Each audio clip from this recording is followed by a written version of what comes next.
que vous ne connaissez pas Amy et TJ, mais ce couple mixte est super connu aux États-Unis parce qu'ils ont un podcast qui fait un carton.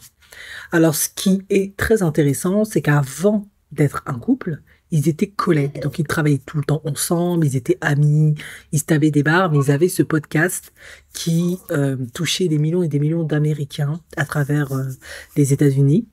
Et puis, soudain, ils sont tombés l'un et l'autre amoureux. C'était soudain, ce n'était pas prévu. Et ils ont trompé leurs compagnons respectifs. Voilà. TJ était marié avec une femme depuis des années, il avait 2 enfants, et Amy était également mariée avec 2 enfants et un beau-fils. Et ben, ils ont fait ce qu'ils avaient à faire. Apparemment, c'était incontrôlable. Ils ont su à ce moment-là, après autant d'années, hein, à travailler ensemble, être amis, être toujours ensemble, qu'ils étaient faits l'un pour l'autre. Sauf que 2 ans après cette romance et quelques scandales par-ci par-là, eh bien, TJ a demandé à faire un break. En effet, d'après ce qu'ils ont expliqué, ils ont mis, sans se rendre compte, leur relation en second plan.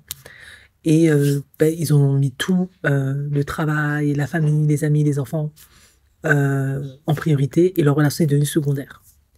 Bon, moi je l'ai déjà dit, hein, la phase de lune de miel dans une relation, elle dure hein, entre 3 à 4 ans.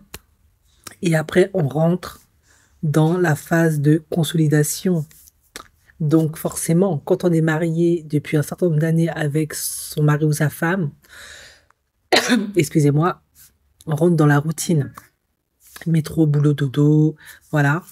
Et parfois, certaines personnes, plutôt que de discuter, d'essayer de trouver des solutions, des stratégies pour raviver la flamme, qui sera forcément différente sexuellement à tout point de vue, parce que ben, on se connaît, il n'y a plus de surprise, préfèrent aller voir quelqu'un d'autre. Ce qu'ils ont certainement fait.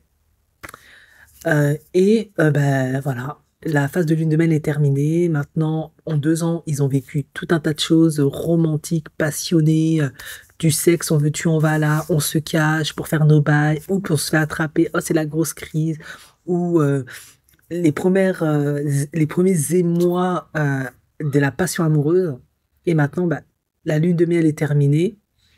Maintenant, on revient à la réalité. Il y a forcément des défauts, des qualités que tu découvres chez l'autre qui te plaisent pas forcément, parce que ce que tu préfères, c'est les bons moments, ne pas te concentrer sur la routine. Et forcément, c'est là où TJ, bah, il me fait un break parce qu'il réalise, ouais, bon, finalement, à la fin, ce qui m'intéressait surtout chez elle, c'était les instants volés, les moments magiques, romantiques. Et maintenant qu'on doit parler des choses sérieuses, à savoir, est-ce que après 2 ans, on décide de vraiment vivre ensemble, se marier peut-être, rapprocher plus nos enfants et tout le tintouin, ça devient un peu plus compliqué. Et visiblement, lui, pour le moment, de ce que l'on sait, ça semble pas beaucoup l'intéresser puisque c'est lui, de ce que j'ai compris, qui a demandé à faire un break.